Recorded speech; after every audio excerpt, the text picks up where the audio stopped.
ইসরায়েলের প্রতিশোধমূলক operation true promise 3-এর 18তম অভিযান চালাচ্ছে ইরান। এই আক্রমণে নেতৃত্ব দিচ্ছে ড্রোন। শনিবার দেশটির ইসলামিক রেভলিউশনারি গার্ড আইআরজিসি এই তথ্য জানিয়েছে। আইআরজিসির দাবি, ইসরায়েলি সরকারের বিরুদ্ধে সর্বশেষ ইরানের প্রতিশোধমূলক আক্রমণে আত্মঘাতী ও যুদ্ধ ড্রোনের পাশাপাশি নির্ভুল স্ট্রাইক মিসাইল ব্যবহার করা হয়েছে।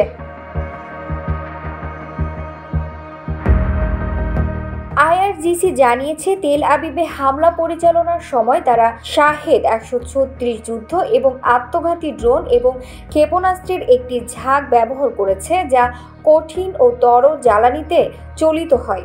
হামলার লক্ষ্যবস্তু নিয়ে আইআরজিসি জানিয়েছে, দখলকৃত ফিলিস্তিনি অঞ্চলের কেন্দ্রস্থল বেন গুরিয়ন বিমানবন্দর, সামরিক লক্ষ্যবস্তু, ইহুদি শাসনের সেনাবাহিনীর লজিস্টিক এবং অপারেশনাল কেন্দ্রগুলোতে আঘাত করা হয়েছে।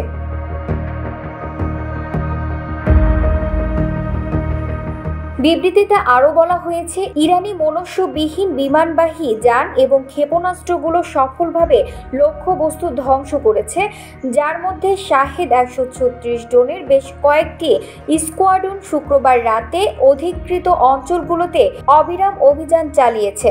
আর ইসরায়েলি বিমান প্রতিরক্ষা ব্যবস্থা ইরানি ড্রোনগুলোকে আটকাতে ব্যর্থ হয়েছে। এই পরিস্থিতিতে আইআরজিসি জোর দিয়ে বলেছে, ক্ষেপণাস্ত্র ও ড্রোন ব্যবহার করে ইরানের হাইব্রিড অভিযান অব্যাহত থাকবে। উল্লেখ্য, গত 17 জুন ভোর থেকে ইহুদিবাদী সরকার ইরানের বিরুদ্ধে বিনা উস্কানিতে আগ্রাসন শুরু করে। জবাবে আইআরজিসি অপারেশন ট্রু প্রমিস 3-এর অংশ হিসেবে 21 জুন পর্যন্ত ইহুদিবাদী সরকারের বিরুদ্ধে 18টি প্রতিশোধমূলক ক্ষেপণাস্ত্র হামলা চালিয়েছে।